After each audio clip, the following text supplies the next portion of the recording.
Olá, pessoal! Nós somos o grupo Anderson Moore, Genivaldo Frank, Catiele Simeonato e Nicole Rocha. E hoje nós vamos apresentar o resumo da nossa leitura do livro Pedagogia da Autonomia, do Paulo Freire, do capítulo 3, da página 106 até 122.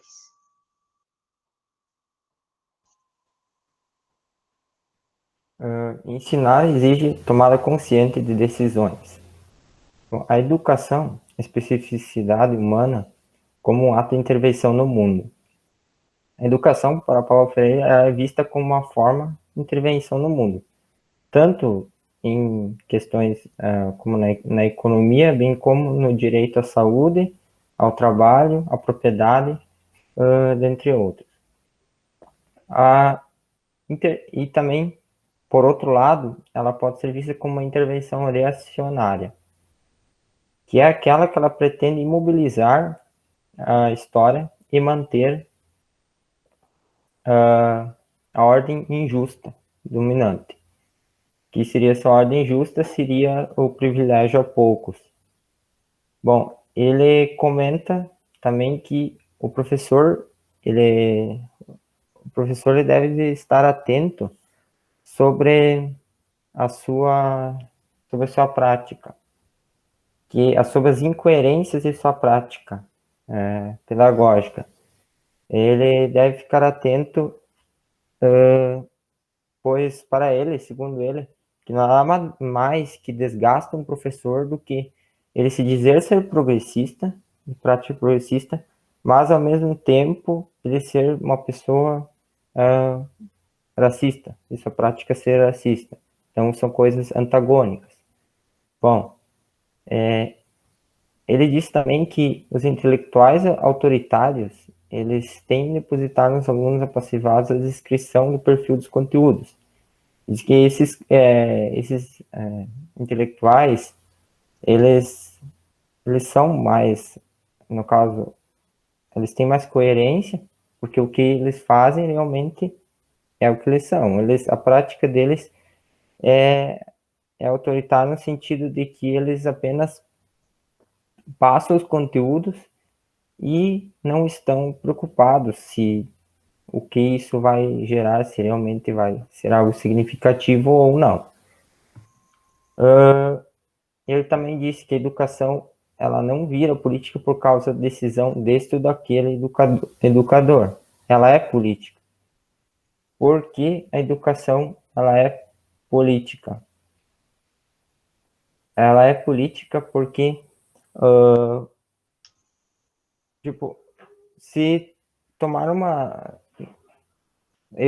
por exemplo, eu posso tomar a decisão de ser um professor autoritário, em que você vai apenas expor lá o conteúdo no quadro e tal, ou eu posso ser aquele professor que vai tentar incentivar o aluno a ele buscar o conhecimento e outras formas e se utilizar de outras metodologias. Isso é uma decisão política minha. Eu posso ser tanto autoritário como não.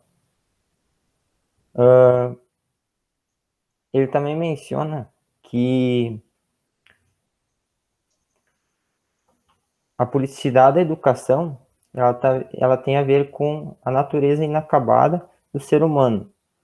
O ser humano ele é um ser consciente do inacabamento. Ele não é um ser pronto, ele é um processo que ele vai construindo no decorrer da vida. E ele é um ser ético e ele é um ser de opção e decisão. E ele pode escolher o que ele quer ser, enfim. Então, por isso que é político. É uma decisão política. Não há como a educação ser neutra. Por que não há como ela ser neutra? Segundo ele, se a educação ela fosse neutra, então não haveria discordância entre as pessoas sobre diversos temas existentes até então. Como podemos mencionar aqui, a questão da miséria que existe, devia de haver sempre unanimidade no pensamento sobre essas questões e como enfrentá-las e superá-las. E não é o que ocorre, cada um tem uma forma de pensar sobre e de questionar sobre. Então, a educação não é neutra. Ele menciona como a educação ela pode ser neutra frente de questões, diante de questões que acabam por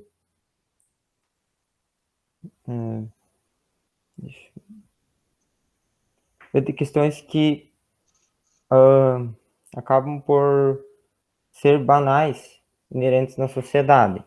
Bom, e aí ele menciona uma parte que lavar as mãos em face da opressão é reforçar o poder do opressor e optar por ele, então ser a favor dele.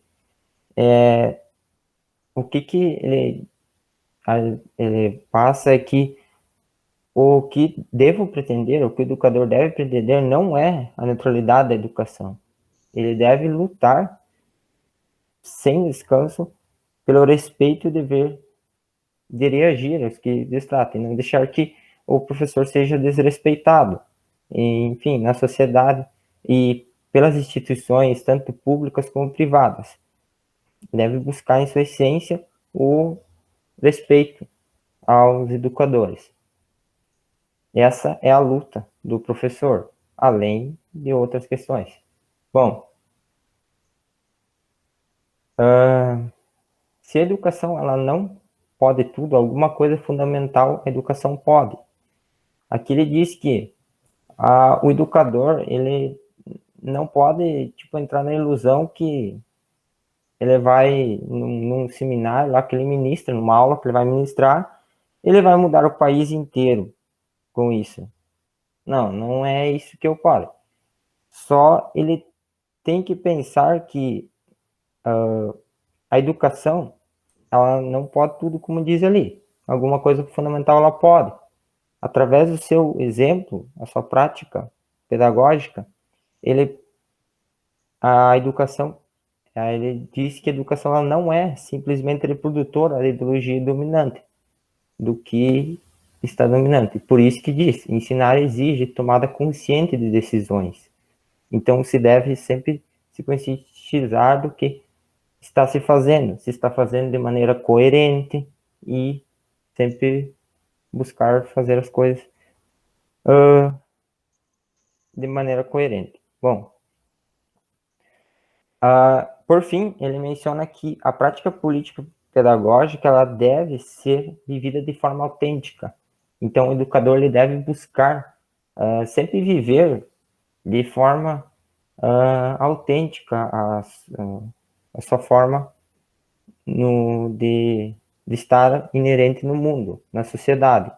E ele deve buscar, através de seu exemplo de vida, deve buscar mudar a realidade que existe. Claro que não vai ser possível, talvez, mas sempre a busca constante pela melhoria na vida em sociedade. É isso que ele propõe.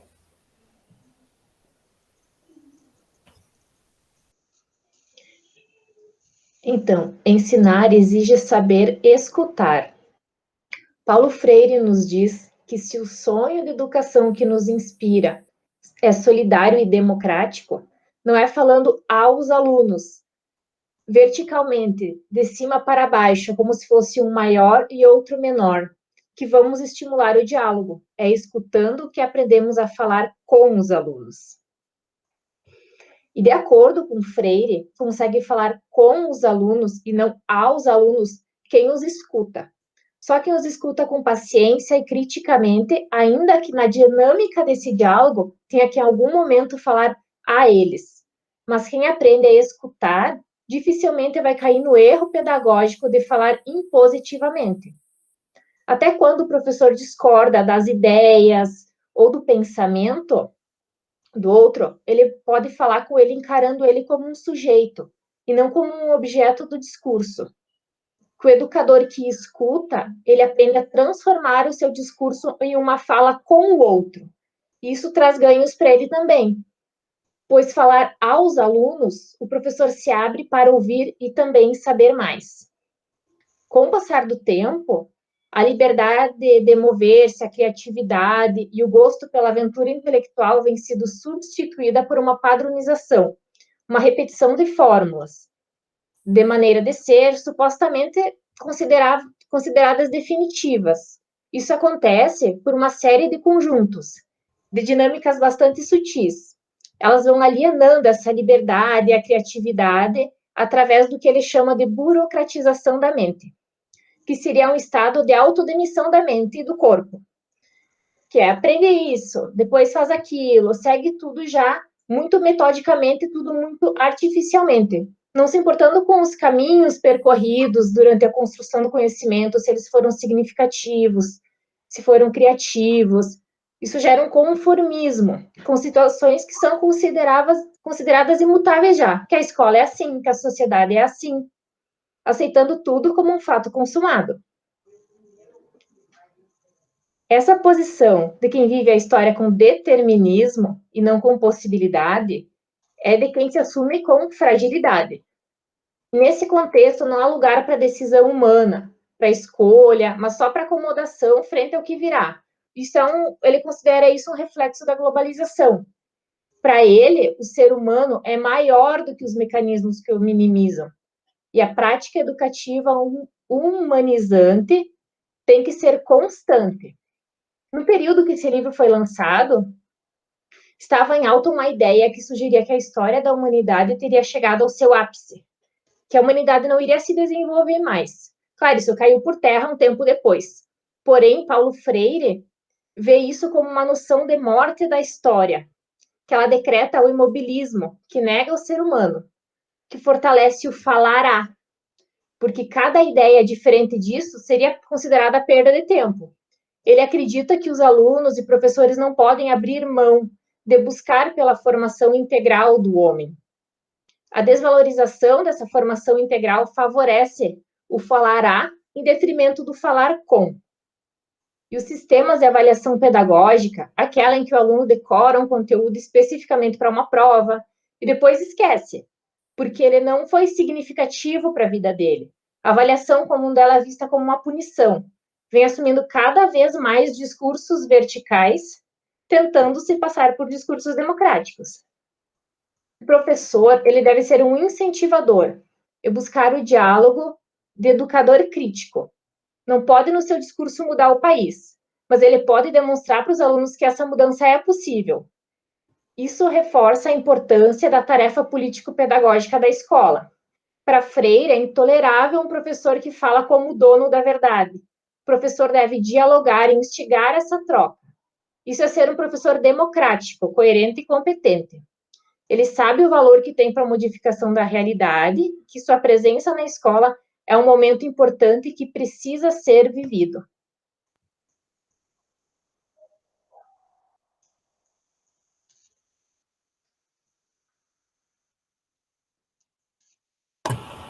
O verdadeiro significado de escutar.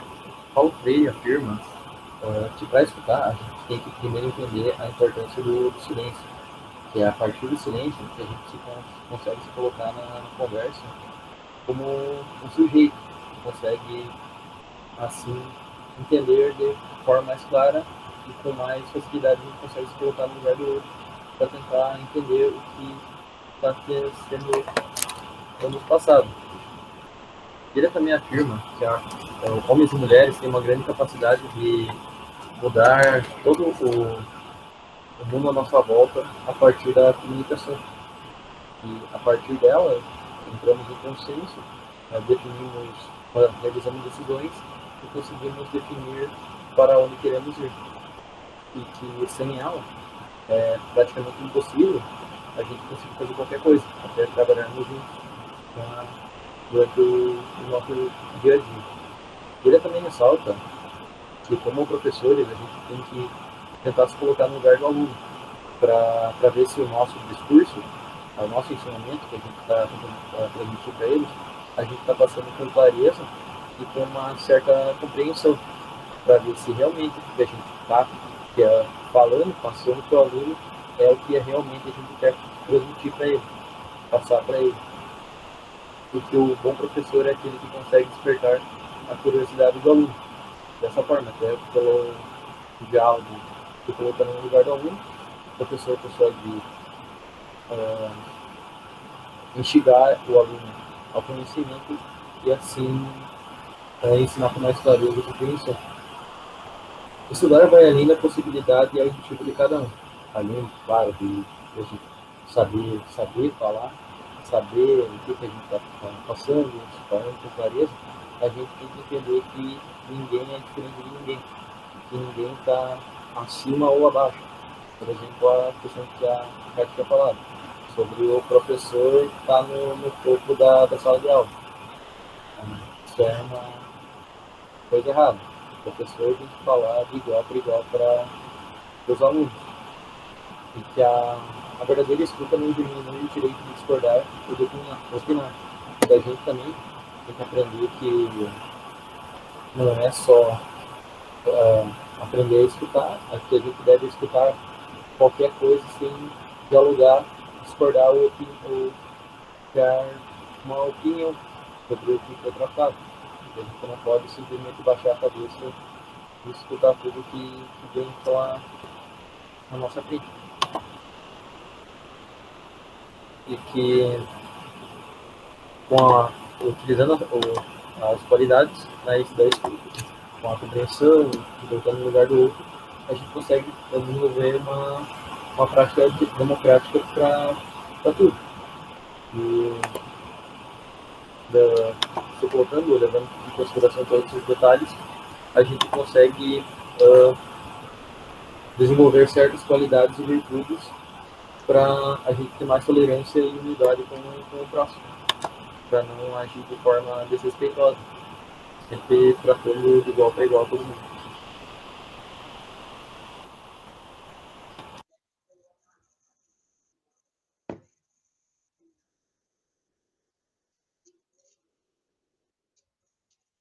Em seguida, Freire fala sobre a importância que é respeitar as diferenças.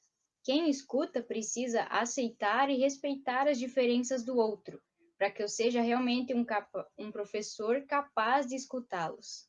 Como o próprio Freire coloca, se eu discriminar o menino ou menina pobre, o menino ou menina negro, a mulher, a camponesa, o operário, eu não vou ser capaz de escutá-los, pois eu vou me colocar em uma posição de superioridade. Assim, eu não vou estar falando com eles, mas a eles, pois vou estar olhando para eles de cima para baixo, e isso vai me impedir de entendê-los. Se eu achar que o meu pensamento, minhas ideias, minha opinião são as únicas certas, não vou ser capaz de escutar quem pensa de forma diferente da minha. Por isso que, onde há discriminação, não há escuta, pois a falsa superioridade me impede de entender o outro. Além disso, Freire coloca que o respeito às diferenças exige de nós, sobretudo, humildade. Mas não se pode ser humilde simplesmente por puro formalismo. Precisa ser algo legítimo, pois com humildade eu consigo me colocar no lugar do outro e perceber que ninguém é superior a ninguém. A falta de humildade, que é expressa na arrogância, gera no educador essa falsa ideia de superioridade, que me coloca acima dos outros e me impede de escutá-los. Freire ainda salienta que a humildade a que ele se refere não é aceitar tudo que o outro disser em silêncio, de forma submissa, mas saber reagir de forma digna, sem humilhar o aluno. Então ele entra nesse âmbito das agressões e daí ele fala que existe uma maneira do professor golpear o aluno sem atingi-lo fisicamente. E esta forma seria quando o professor não respeita a leitura de mundo do educando. Eu preciso aceitar que o meu aluno vai chegar à escola com uma visão de mundo, que é condicionada pelo seu cotidiano, pela sua cultura, pela sua classe. Embora respeitar essa leitura de mundo, não quer dizer concordar com ela e assumir ela como sua. Respeitar a leitura de mundo é torná-la ponto de partida para a curiosidade. Por exemplo, um aluno que tem um pai pedreiro, este aluno pode ter conhecimento prévio sobre formas geométricas, sobre geometria plana, sobre proporção, e o professor pode usar esse conhecimento como ponto de partida para instigar a sua curiosidade em aprender os conteúdos. O professor que não respeita a leitura de mundo do educando se revela antidemocrático e, portanto, vê o aluno apenas como um receptáculo onde ele deposita conteúdos. Por isso, uma das tarefas fundamentais da escola deve ser a de instigar a curiosidade, ao invés de domesticá-la para fazer-se adequar aos seus padrões. É preciso que a escola incentive o aluno a ser sujeito de sua própria inteligência e não apenas um recebedor de conteúdos do professor. E nesse sentido, o papel do professor deve ser o de mediador. Ao ensinar um conteúdo, o professor deve desafiar o aluno a ser arquiteto de sua própria aprendizagem, como coloca o Freire, fazendo com que a curiosidade do aluno o leve a evoluir de um conhecimento mais ingênuo para algo mais crítico. Assim, o ensino de conteúdos deve estar integrado ao incentivo, para que o educando se torne sujeito de sua própria aprendizagem. O professor não deve apenas ensinar conteúdos, mas ensinar a aprender, ensinar a exercer a curiosidade. Pois é ensinando matemática que eu ensino também como aprender e como a ensinar, como exercer a curiosidade, que é indispensável para a produção de conhecimento. Então, aqui a gente finaliza trazendo uma frase do Freire, em que ele coloca: ensinar e aprender tem a ver com o esforço metodicamente crítico do professor de desvelar a compreensão de algo, e com o empenho igualmente crítico do aluno de ir entrando como sujeito em aprendizagem no processo de desvelamento que o professor ou professora deve deflagrar. Ou seja, a aprendizagem é algo mútuo. Deve vir do professor, que deve instigar a curiosidade do aluno, que, por sua vez, deve se assumir sujeito da sua própria inteligência. E com isso nós concluímos a nossa apresentação.